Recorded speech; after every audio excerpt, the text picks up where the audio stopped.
This is the first of the pre-season Wellbeing programme sessions, and for week one, we're starting off with lessons from lockdown. So what we're going to do via 3 questions is just explore some things that can be taken from the period that we've had. And across these 4 sessions, I'm joined by Tara Norris, who will introduce herself in a second, so that we've got 2 different perspectives from it. At the end of each session, there will be a resource which is shared on the website, which you can use to try and note down your ideas as well as what you want to work on ahead of the season. So we'll get started with the first topic in a second, but Tara, I'll just pass over to you for your intro. Thank you. Yeah, so Mike said, Tara Norris, a professional cricketer for the Southern Vipers, a Sussex girl, so played for Sussex since I was under 13s, and then lucky enough to play in the KSL with the Southern Vipers and Loughborough Lightning as well. And then, just come off the back of our Rachel Hayhoe Flint, and was lucky enough to be in the winning team with the Southern Vipers last summer. So, here we are. Yeah, now that pre-lockdown, it was a cross between the 2, wasn't it, last summer, which I think is our big thing that we might be thinking about here, that lockdown felt like it was over. And I was reading an old blog post from last year where someone was saying now lockdown's finished, and we had some aspects of normality during that summer, but then of course no one's in the ground watching or anything like that, so that must have been a bit of a difficult start for you. Yeah, no, definitely very strange without crowds, and even just having your family and friends there. But hopefully this summer, when things ease up, we should get some crowds and at least family and friends coming to watch. Yeah, okay. Well, let's start off with the first kind of question for discussion, which is, what do I want to continue from lockdown? I think we can start this by sort of saying there's been a lot of challenges, clearly, both cricketing and just in life in general. So we can discuss them as well. Perhaps we start with that and then move on to what we've taken from it. So from your perspective, what's been the biggest challenge? Could be cricket, could be elsewhere. Challenge, I guess. For me, I guess I'm very fortunate. Luckily, none of my family or friends have been, badly affected by COVID and their health. So in that sense, I'm extremely grateful for that. I guess it sounds sort of in comparison pretty pathetic, but more just the bigger challenge is spending time on my own.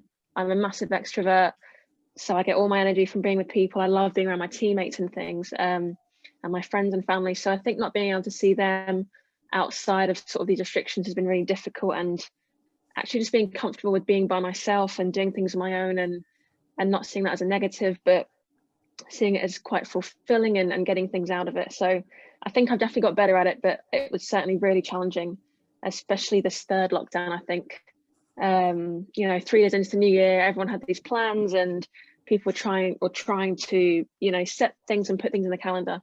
But yeah, I've definitely found this 3rd lockdown really challenging. Yeah, I think that's a good perspective, that people, depending on what their personality is, will have dealt with it differently.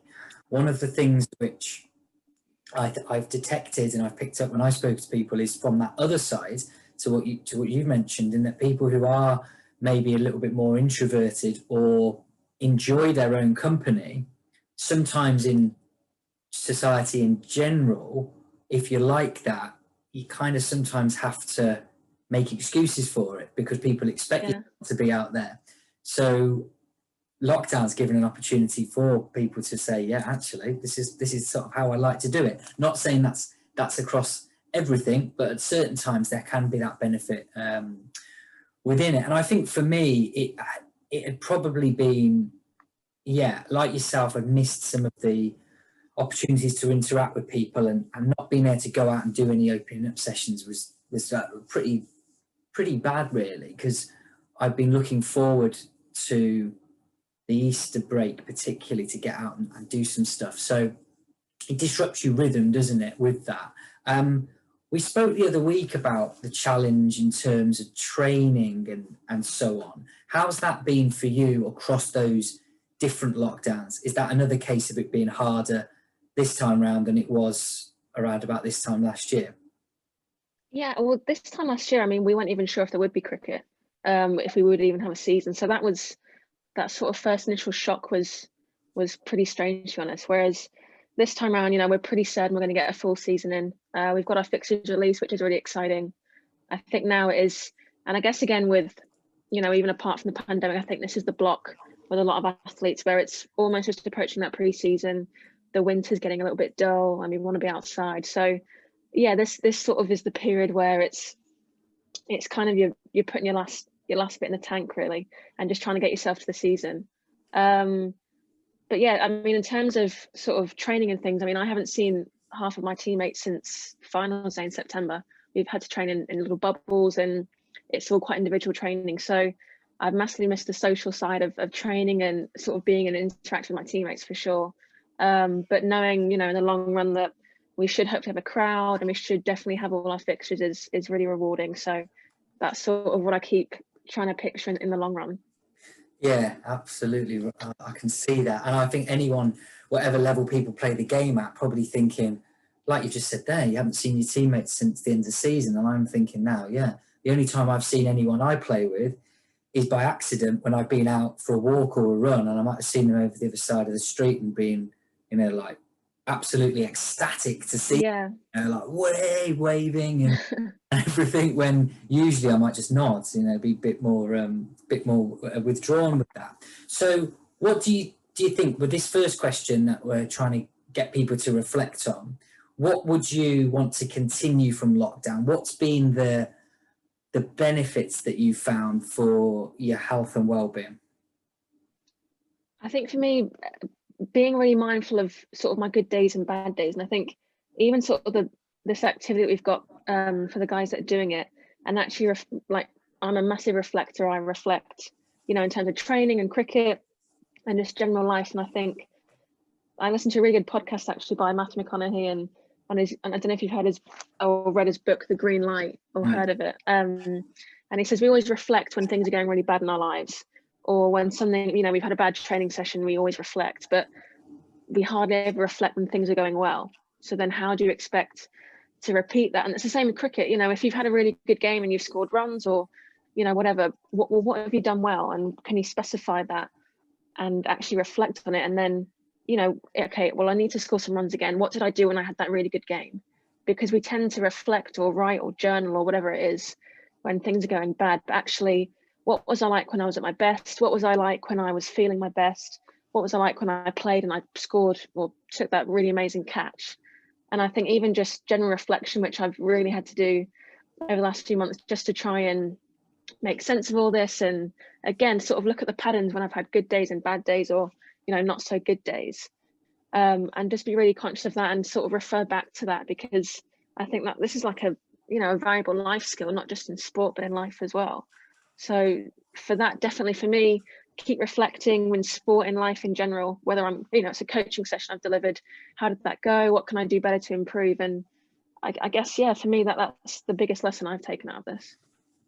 So we're going with, yeah, the reflections that you've been not kind of forced towards to try and continue them, definitely. I think for me, what I would put out there is it's linked really to the theme of gratitude, that because the world has become much smaller for me, I've then been looking at what I have a lot more rather than what I don't have. So yes, it has been a challenge to get that balance right, because at some points I've been quite fixated on what I don't have, like thinking about when was the last time I had a holiday, or when was the last time I was somewhere other than my house or the streets around it, which is natural. I'm sure everyone's thinking things like that, and it's not a problem to sometimes drift off to that.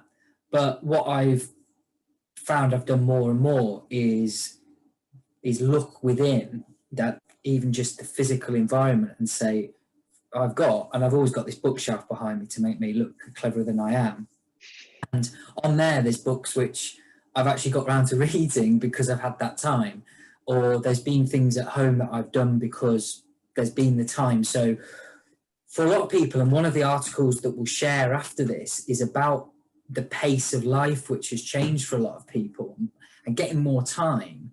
So that's something for me. I think that I'm going to try to prioritize time for things other than just work or commitments that I feel I've got to do, and just say it's okay for this evening to read a book or watch a film or do that. So I'll put this question back. Yeah, no, that's brilliant.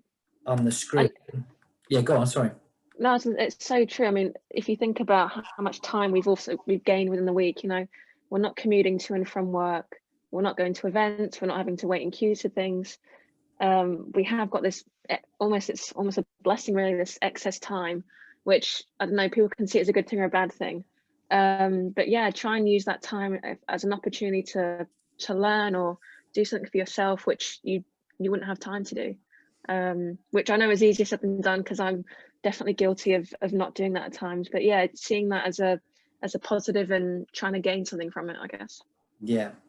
So we've offered a couple of things, what we want to continue from lockdown. So what I'd say, if you're watching this recorded, then just pause it now and think about that question. What do I want to continue from lockdown? So we're probably trying to move past the issues that we've had with it, the challenges we will come to later, but what do we want to continue from lockdown? So that's the focus there.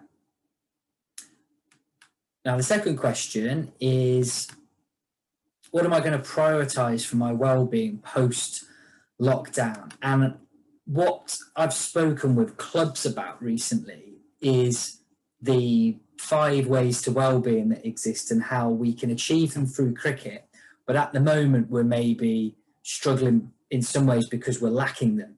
So them being connection, being active, giving, taking notice, and keep learning. So there's 5 that are often referred to, but of course there's many other ways to well-being. So what's your thoughts on your priority, perhaps as a result of the learning that you've done through lockdown? Yeah, do you mean in sense of the five that you just mentioned? Could be the 5, or could just be something else. Yeah. I think, well, I definitely agree with you, their connection as well. I know when I'm interacting or speaking to relatives and friends, I definitely feel a lot happier and more connected, and I sort of, yeah, I guess connect with people, which is, you know, a natural human instinct that we crave. And I guess nature as well is a big one for me. I'm really lucky to live by the seaside, so, you know, at least once or twice a week I'll head down and just getting some fresh air and nature, and, you know, being by the sea for me makes me really happy. And I guess, yeah, it's you sort of forget about what's going on in the world and you can just take it all in. So I know, yeah, the good days is when I'm talking to people and I've gone outside for some fresh air.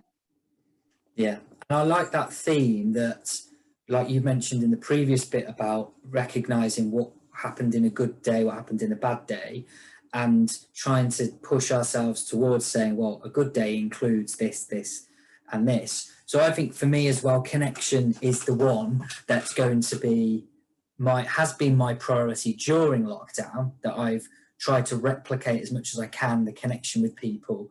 I'm not a big one for getting on the phone, to be honest. I send a message, but previously I'd always been a bit, I don't know what it is, I just don't like speaking on the phone. I think this is like a part of my personality, which is like rude, really. But it's made me, in some cases, actually do that more and felt the benefit.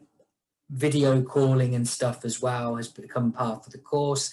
So some of those things might continue, and I think some of those relationships that are easily lapse because of the geographical difference, we now have got used to saying, well, we can use Zoom, we use Skype, yeah, time, etc. So I've got that as a bit of priority, but also trying to maximize the opportunities to be present with people, because some of these people I'm close to, whether it's family or friends, haven't seen really properly for a long time now. So I think that connection is there, and I think most people listening would think, yeah, connection is the one that they have been missing with that, and it's a route to a lot of things there. Is there anything else that you've picked up that has worked for you that you might embed in your well-being practice going forward?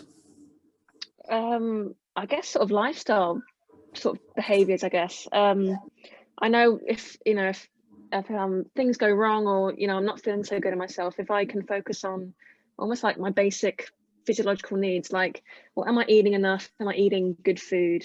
Am I drinking enough? Am I getting enough sleep?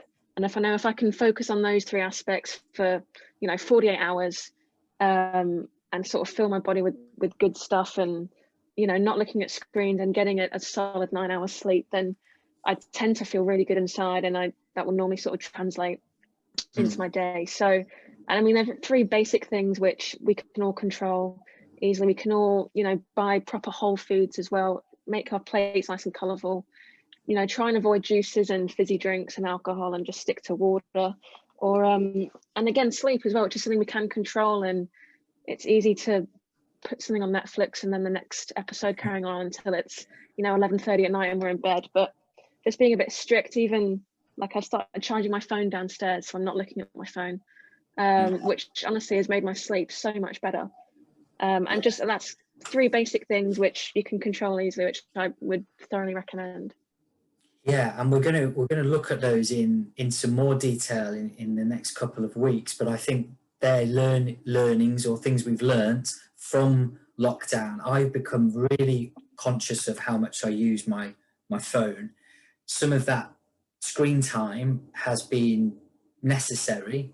Like, for example, if I've had to use it for Zoom, or I've had to use it for waiting for something to come through, the screen's on, but then I thought, do I need to? And some of the mindful practice of actually, when I reach for the phone, thinking, why am I doing this?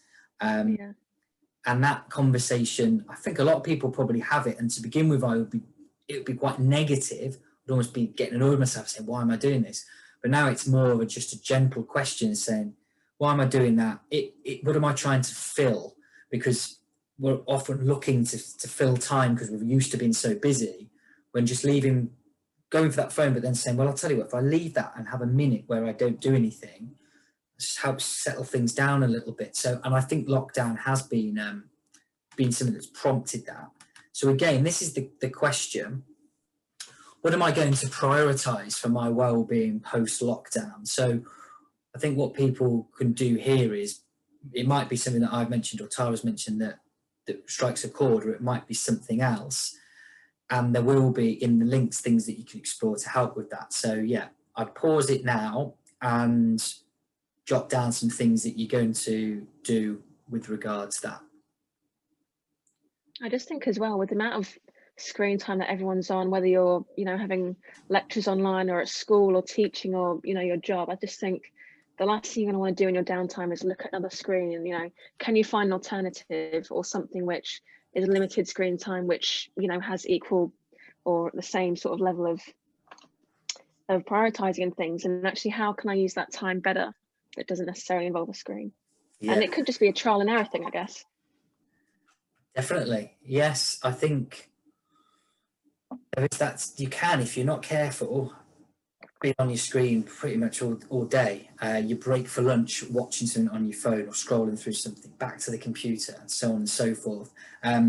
So yeah, I think that is an important one to think about. So our final question, moving past that, is, what have I learned about myself?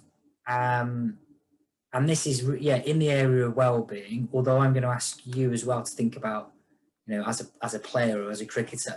So first of all, what would you say you've learned about yourself? What you've learned about yourself? What lockdown's taught you during this time?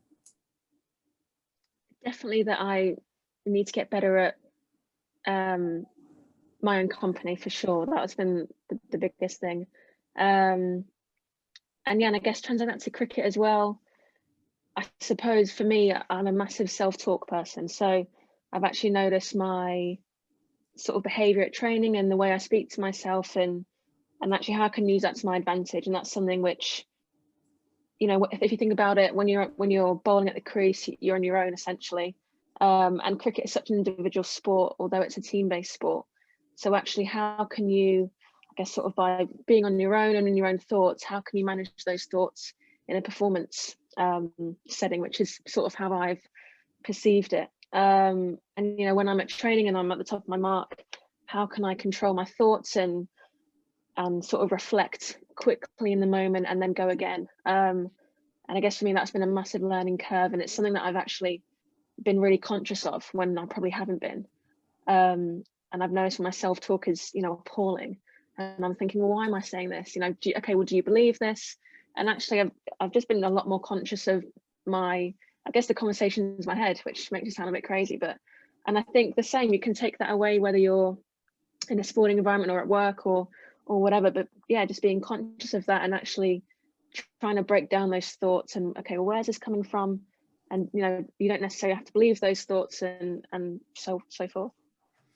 Yeah, and that's transferable across the whole of our lives, isn't it? The great thing about cricket is it's almost like a school for how we deal with things. So how we deal with setbacks, how we deal with pressure, how we deal with success, etc. For me, I think what I've learned the most is about, I'm trying to find a way of saying this that doesn't make it sound so almost like pompous, but I've kind of learned a lot more about who I am, which is, you know, like the classic cliche. Because I think before I would have put myself more in sort of what you've been saying about being very extroverted, you know, feeling like I need to spend time with people. And I've almost surprised myself. But then as I think about it, I'm not surprised, because I knew deep down I'm probably more introverted than I thought, and I've really enjoyed some of the opportunities to be able to be able to get time to just be calm, spend it on my own, but always then looking to see, well, how am I going to transfer this to the real world, which of course does include lots for the people and lots of stuff like that. So it's been useful for that, and I think others might hopefully have thought that as well, that they've embraced some elements of the solitude as well as some bits of it being challenging. So yeah, I think there's that, and also what it's given us a great opportunity to do, and I've picked up on it to an extent, is to be more empathic and to understand others, because we've been given a situation where we're all in it. So yes, some people might break certain rules and so on, but the broad things we're all experiencing. So having that as the playing ground then has made me look a lot more and think, oh, okay, well, despite this and that, they will probably be experiencing some things that I am at the moment. And it's then a shame there's not been so many opportunities to connect. But yeah, I think that's there as well. I've just got a question, in fact, here, which will be a good one to wrap this bit up before we set the question and everything. So yeah, Ben says, I'd love to know how you're working on your mindset for bowling during this time. Are there any psychological techniques or routines in particular? Yeah, that's a great question. I guess in terms of routine and sort of prepping for that, I'm just trying to make my bowling preparation my bowling practice as match specific as possible and as close to a game. So, you know, it's great if you can bowl in the net to a set of stumps, but for me personally, if I'm not being put under pressure, I have no sort of external pressure which is affecting me, then, you know, I would back myself to hit a target 4 out of 6 times. But if there's an element of pressure, a competition or anything like that, it completely throws me, which just shows how little pressure training I do. So for that, it's definitely, okay, what elements can I bring into the game? Can I put a consequence down? Can I, you know, make it interesting and have a competition with a coach or another bowler, or, you know, put a certain target down? I'm not sure that's answered your question, but yeah, try and make it as pressured as you can. And then, you know, if you think you're going to the summer and you're under the pump, whatever, well, you know, you've done the work, you know, you've trained under pressure. So actually, yeah, I can do this. And then, yeah, try and just to replicate it as close as you can, because cricket's probably one of the hardest sports to replicate a game indoors as well. So yeah, if you can be creative or whatever puts you under the pump, will definitely help. Yeah, reminds me of something that was said a couple of weeks ago. We were doing a session, one of the ones that Paul Horton was doing with me, and he's saying generally the training that people do in club cricket is not effective because it is just without consequence or without pressure. And yeah, I suppose people don't fancy leaving work to go and be put under pressure, perhaps after they've had their boss doing that all day or whatever. But it really does make the difference if you're going to then try and replicate that going forward. So another thing that I think we can learn definitely from there. So here's the 3 questions all in a row. And what we've done here, which hopefully has been helpful, is give some of our thoughts to prompt people to think about those 3 questions. And this will be, as I said, on the Open Up Cricket website, along with the PDF and the links which will help with this. And what we'll move to next week is to do some more activities within the half an hour. This has set us up as a bit of an introduction to it. So we're going to have some things that we'll share about the different topics going forward from there. So the 3 things which we will touch on to start with next week, and if people, you've got a week or so whenever you watch this until the next one on the Sunday. What do you want to continue from lockdown? So we're looking to move past the challenges that we've had. Maybe there's things that we've used really well to overcome them that we want to continue. What are you going to prioritise for wellbeing post-lockdown? Either yet again, something you've done during lockdown or something you want to go back to. And what have you learned about yourself? Whether that's something positive, or it could be something that you're maybe a little more uncomfortable with, but that honesty is really important with that question. So they're the 3. And yeah, just we'll give a closing comment or 2. I think for me, when I was looking at those questions earlier and looking at the themes, just like you've mentioned as well, Tara, just actually reflecting and spending a little bit of time to be honest with yourself, because no one else needs to read what's written down. Exactly. It's so important, and it's got me now thinking about specifying a bit more, like we're going to do in the next couple of weeks. Yeah, no, absolutely. I think, like you said as well, if you write these questions down, actually, the better understanding you have yourself and that self-awareness, the more, well, I guess you'll know about yourself, and you'll know how you react to certain things, or how you communicate, or how you want to be communicated, which again will all be transferred into your cricket. Okay, well, I know how I react to these situations. And yeah, I think the better understanding you have yourself, the better player ultimately you're going to be, and the easier things will get, I guess.